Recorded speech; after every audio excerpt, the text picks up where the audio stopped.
I want to give you credit for the journalism you did in both the hockey rink event and the secret campaign headquarters.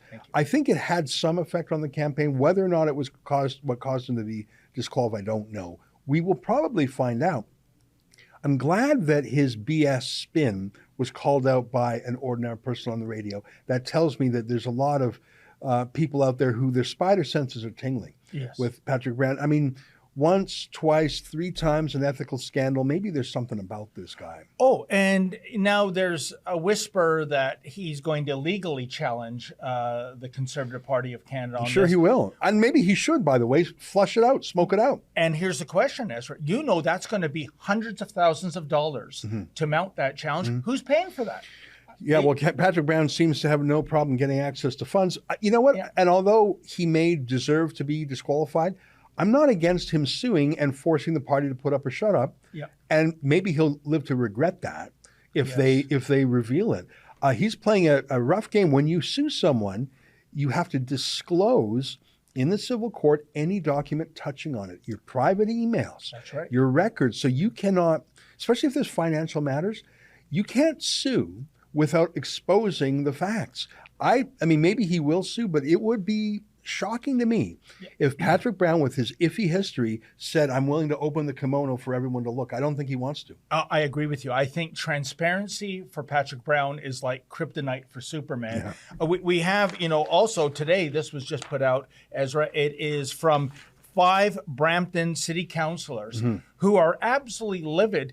Our viewers might not know this with all the shenanigans with the Conservative Party of Canada stuff, but in the city of Brampton, of which Patrick Brown is mayor, there has been 3 council meetings canceled, and tonight there's another one scheduled. It will be canceled. So that's 4 in a row, Ezra, because Patrick convinces his council minions not to show up, so they don't have a quorum. Yeah, and we heard him talk about that, and he was defending it as some sort of noble act. Imagine months going by and you refuse to let the city hall meet because you're afraid that they'll undermine your political ambitions in some way.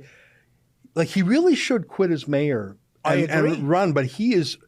So Brampton's a big city. For those folks who aren't in Ontario, it's a big city. Yes. Like, there's a lot going on in Brampton. Yeah. It's part of the greater Toronto area, but it's its own city.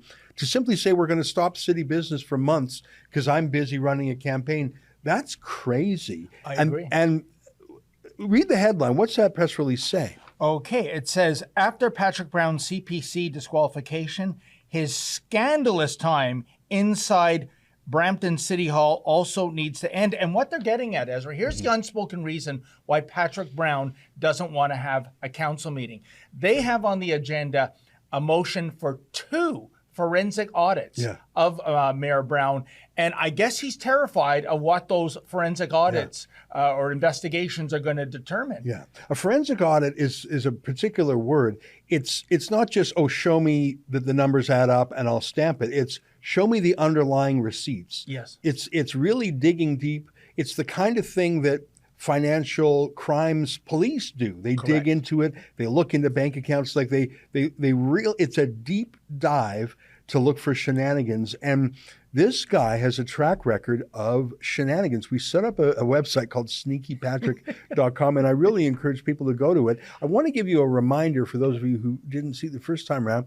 Let's start with the fun one, which fun in that it was just so startling and bizarre, but it really was a disaster for the children of Brampton. Yes.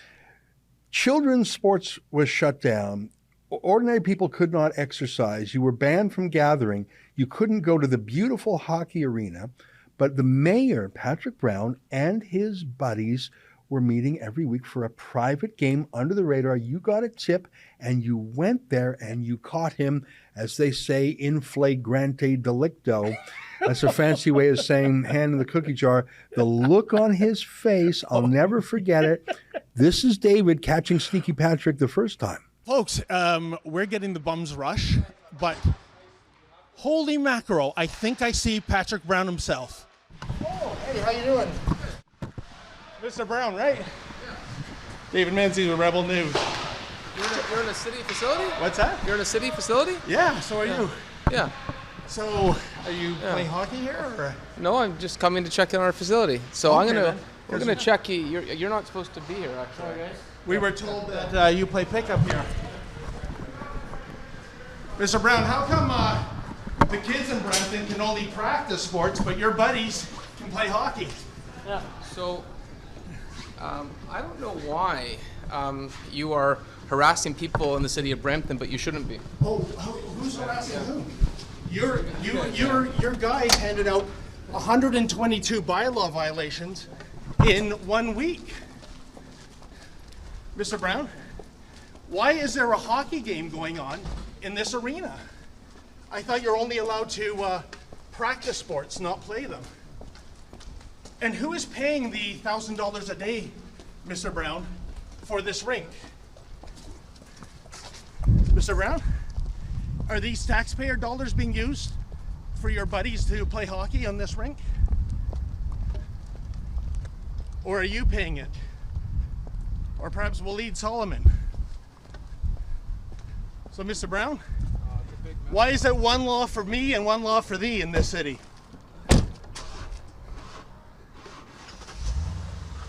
Mr. Brown?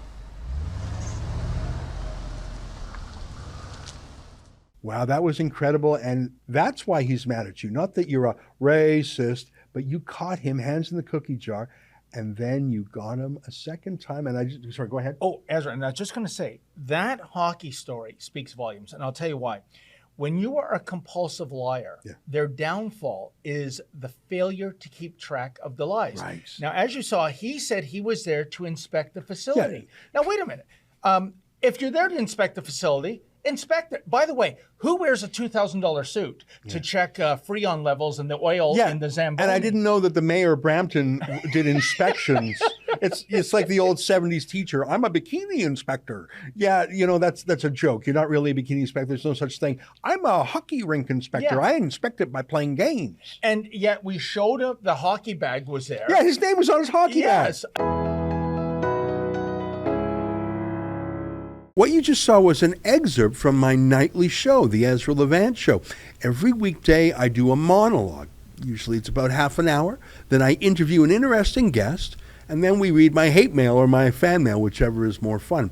It's only available behind a paywall, though. That's how we pay our bills here at Rebel News. We don't take a dime from Justin Trudeau. But the good news is it's only $8 a month, about half the price of Netflix. And in addition to my nightly show, you also get weekly shows from 4 other friends here at Rebel News. So you're getting 36 shows a month just for $8. I think it's worth it.